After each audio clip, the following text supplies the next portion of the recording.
Gender can change. Sometimes it can change really fast. Let me give you an example from my life. Until my father was alive, my mother did not ever go out shopping or to government offices to pay any bills. Those were gender roles for my father. After my father passed away and my mother lived alone, she had to learn to do all these so called male roles. When South Asian boys go abroad to study, within days they start missing their family food and immediately they learn how to cook. This is something they never did at home or were kept away from doing because of the gender norms. In wars or natural calamities, gender roles can change overnight. Can you think of any examples to support this? Pause your screens and think about it. Note down the example in your notepad. Let's discuss them in the discussion forum of this course. Governments can change gender norms by passing laws. Most countries today have constitutions that consider men and women as equal. The right to education for girls brought millions of girls into schools all over the world.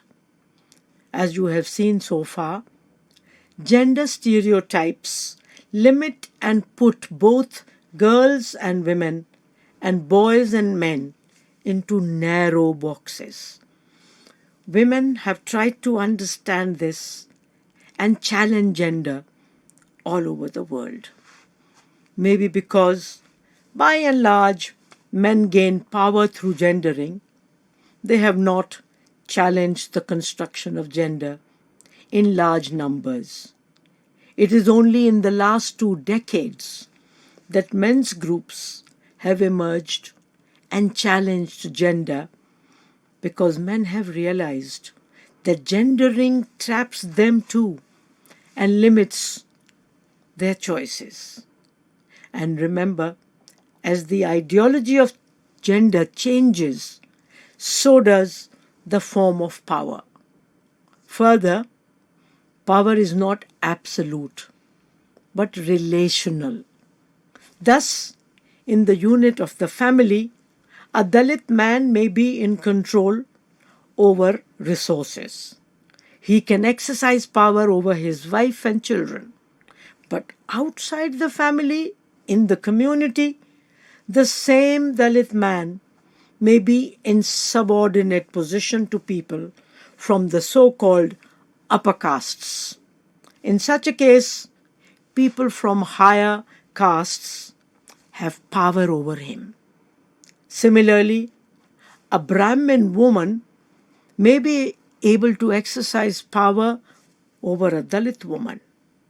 However, she may be in an inferior position to that of men in her own family. Throughout history, unequal or hierarchical societies try to naturalize inequalities. Very clever. And make nature responsible for them. In this way, societies do not have to take responsibility either for creating inequalities or for removing them. So they say, white people and upper class people in all societies have been made superior by God. Hence, only God can change.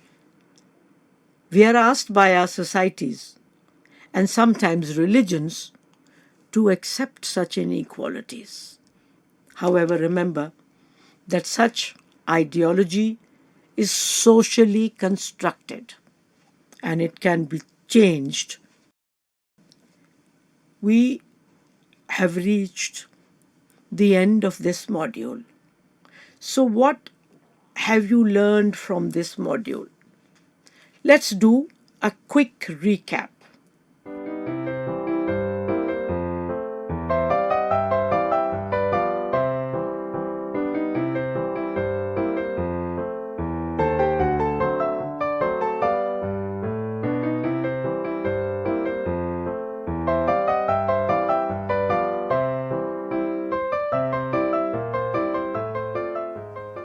Finally, I hope you'll be able to look at gender in your own lives and see if you need to make any changes in your attitudes, behavior, choices. If you have any further clarifications or queries, please do not hesitate to write in with your questions in the discussion forum of this course. See you in the next module as we together understand patriarchy.